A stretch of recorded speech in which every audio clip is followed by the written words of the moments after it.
Hi there, everyone. Hopefully you can hear me. I'm in a different setting this time. Welcome to Kim Chat Live. How are you today? If you're in the room, say hello. I think I'm in 4 places today. Well, 3 places in Facebook, or 2 places in Facebook. No, not Instagram. I don't have Instagram yet. Good morning. Who is that said good morning? You're probably in the group, and the group doesn't show names. So good morning, whoever that is in the group. How are you today? Are you having lots of snow surrounding you like we are? Oh, hi, Melody. You're so good. You come to everything. I love it. So how are you? How's the snow? Oh, Mark just got home. I could feel the garage door under my feet. You probably hear it. So can you hear me okay, Melody?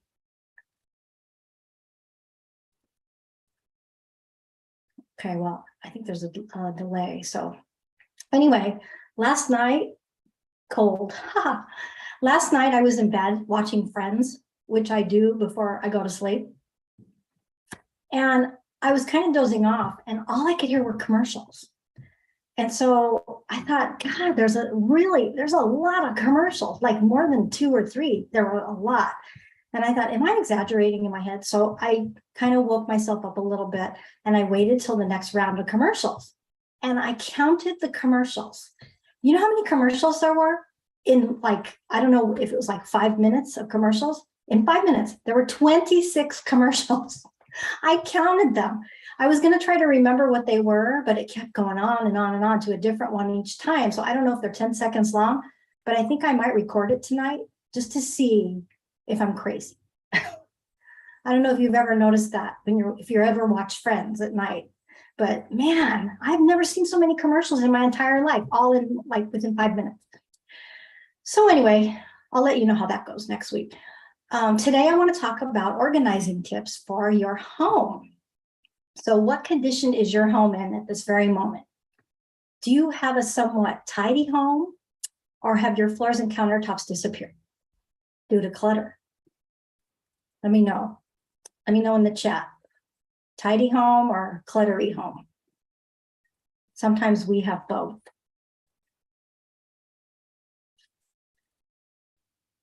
So let me know in the chat. Probably don't want to let me know if you have a cluttered home. So if it's where the floors and countertops have disappeared, you may be lacking personal space boundaries. So today I'm sharing a couple things that we do in our home to stay ahead of the clutter. And did you know that tidy surroundings have a positive impact on mental health and also decreasing anxiety and stress?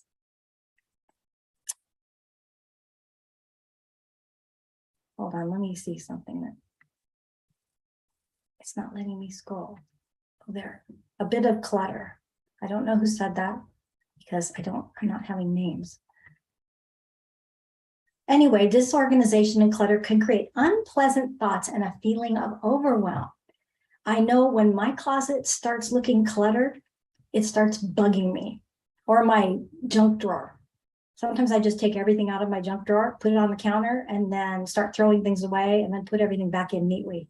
Usually takes about 10 minutes. So why are people's homes full of clutter?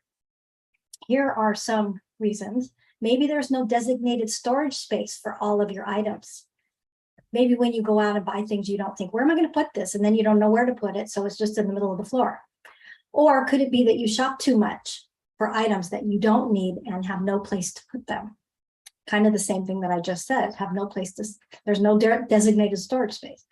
Perhaps you have trouble discarding things because you paid money for them. Or maybe you feel guilty letting go of sentimental items. There's many reasons people have a home full of clutter.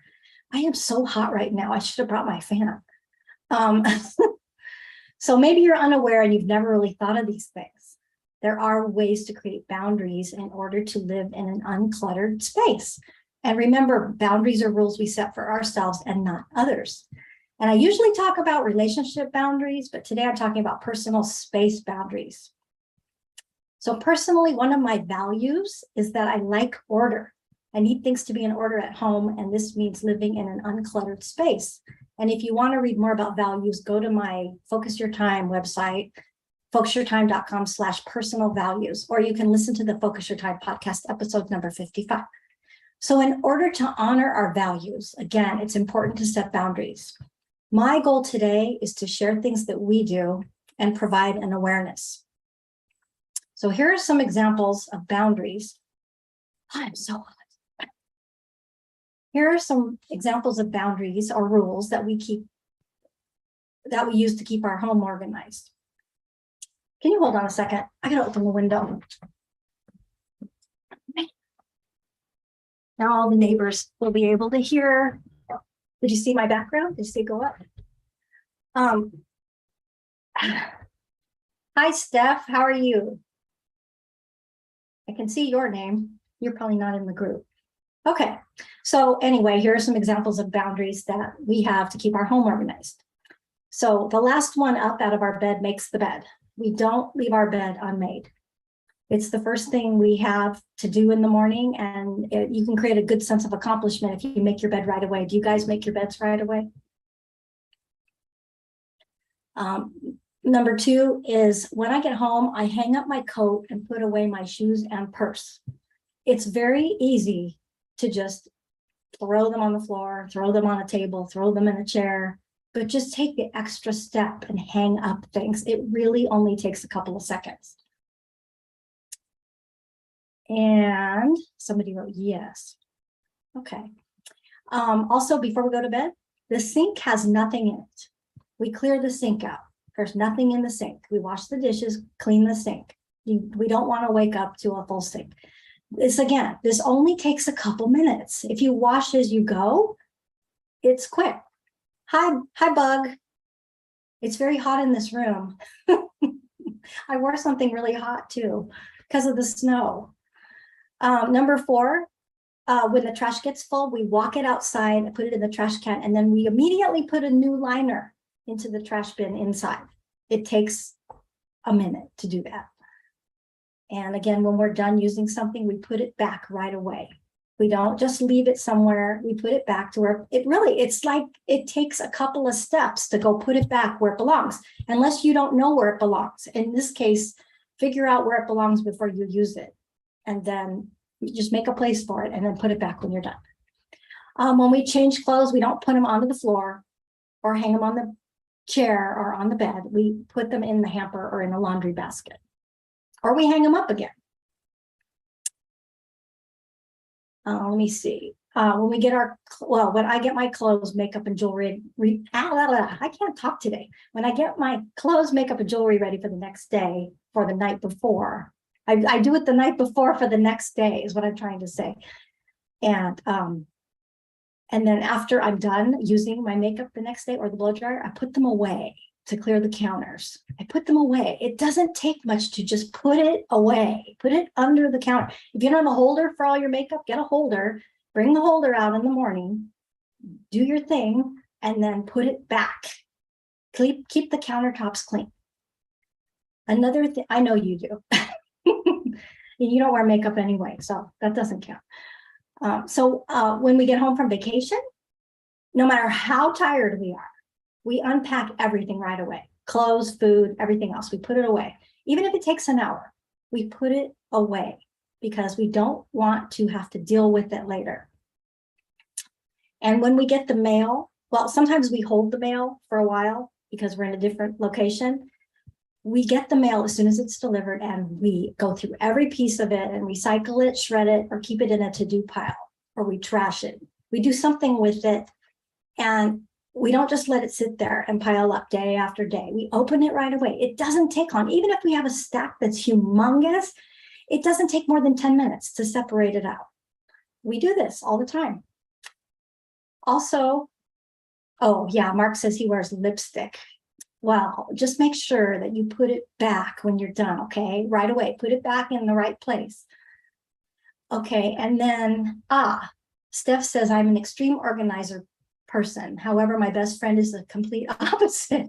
She's a borderline hoarder, and it gives me high anxiety being in her home. How or should I find a way to offer help her organize and declutter her life? Help, please. I think when you're dealing with a type of hoarding situation, you want to go to maybe a therapist. I think a therapist can handle that. And there's books on it that you can recommend, but usually a hoarder situation, I think that they don't really know that they're a hoarder and they don't think they need help. So that's a tough one. I know people like this too, but there's really nothing I can do. I can only control myself. So I would suggest a therapist for you maybe too, if it's bothering you that she is a hoarder, and maybe recommend somebody to her if she thinks she has the problem. So thanks for that, Steph. Another thing we do is we keep our sunglasses and reading glasses in designated spots. And when we take them off our heads, they go to their designated place. We also, you're welcome, Steph. We also keep the countertops in the kitchen uncluttered. We have a designated place to put things and put things away, even if it's appliances. I use my Instant Pot several times a week. It's my favorite appliance in the whole world. And I keep it in the pantry or in a cabinet. And I pull it out as I need it. And when I'm done cleaning, I put it away because I don't want it sitting on the counter. And another thing is we keep our pantry clean and organized. We don't put a bunch of stuff that has nothing to do with food into the pantry. The pantry is for food items.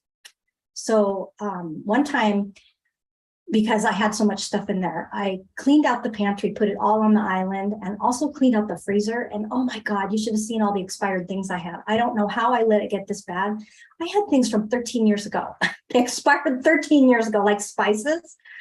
So now it's just easy to stay on top of it. Just put things back where they belong after you clean it, and just do that. It takes 30 seconds to just put it back, put something back where it belongs.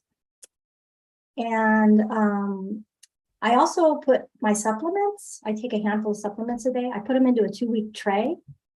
I'm so hot. This way you only have to open the bottles once, and it takes 5 or 10 minutes to sort them into a tray. It takes 5 minutes to sort them, and then you're done for 2 weeks. And the last thing that I can think of that we do is we make and assemble our meals in advance, especially our oatmeals that I've been making for 20 years, and put them in the fridge and along with lunches and dinners, and you can freeze them. You can refrigerate them, but that way we can grab and go. We don't have to spend time in the kitchen every day cooking. So, and incorporating these habits into your day is a helpful way to practice self-care.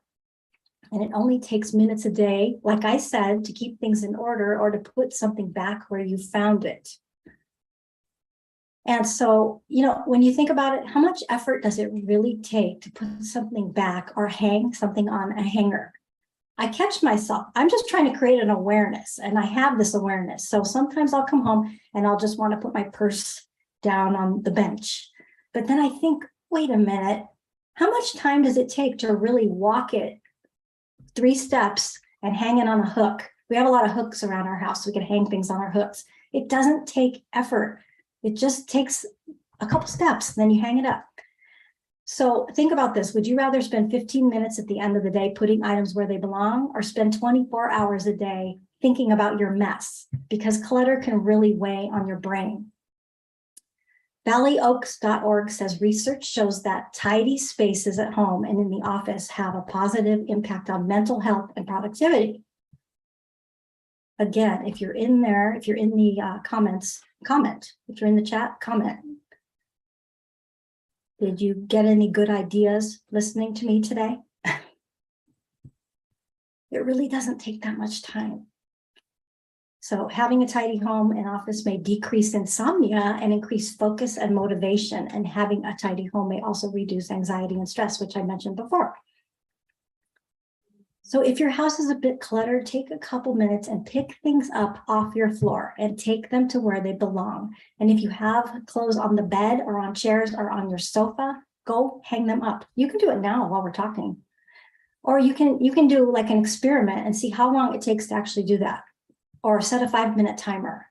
Sometimes we play games And if we're cooking something in the microwave, we were going to write a book called It's Not Just a Microwave. Sometimes we'll put something in there for 5 minutes and see how much we can get done. And sometimes I'll unload the whole dishwasher or I'll pick something up, but it's kind of a fun game. We're kind of strange that way. So, of course, I was going to mention that maybe sitting on your couch or playing games on the computer, these things take time, or watching shows or scrolling social media may be more of a priority than your uncluttered home. So you get to decide that. Personally, a tidy space makes my brain less cluttered and clears my mind for other creative things. So I did a blog post about this, which you can find at focusyourtime.com/home-boundaries. And you can also get my book on Amazon called Get It Done, 51 Habits, Routines, Tips, and Tools to Organize Your Life, which is book 3 of 4 of my Healthy Living series. And I will put the link out there. And hold on one second.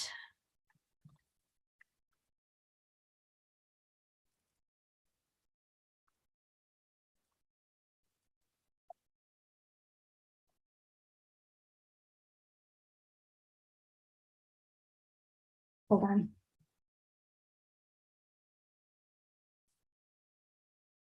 Sorry, you guys. Anybody have any comments on tidiness? And if you're commenting, I'm not seeing it.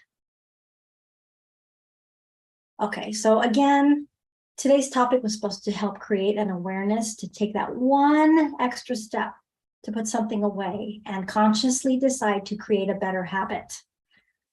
So just take that one extra step. And by the way, I was going to mention, if you're part of the Focus Your Time Facebook group, starting December 12th, I'm hosting a weekly personal growth podcast club meeting on Mondays right after this live from 10:15 a.m. to 11:15 a.m. Pacific. It works like a book club, but instead of reading a book, which can take many, many, many hours, you only have to listen to one podcast episode prior to our meeting. And we're going to start with the Mel Robbins podcast because she's so inspiring and such a forward thinker. And if you're interested, join the Focus Your Time Facebook group and then attend the weekly Zoom call. I promise it won't be boring. Anybody else want to comment? Did these tips help you at all? Which tip do you think that you would use in the future? Anything? Any comments? Anybody there today? Well, thank you, Steph and Melody and Mark, for showing up. Joanne may be here. I'm not sure. I can't see the names. Sorry about that. When you're in a group, I can't see the names, so it's kind of frustrating. If you're on the page, I can see you, and if you're in, if you're in YouTube, I can see you. All right. Well, that's all I've got today. So y'all have a great week, and I will see you next time. Have a good day.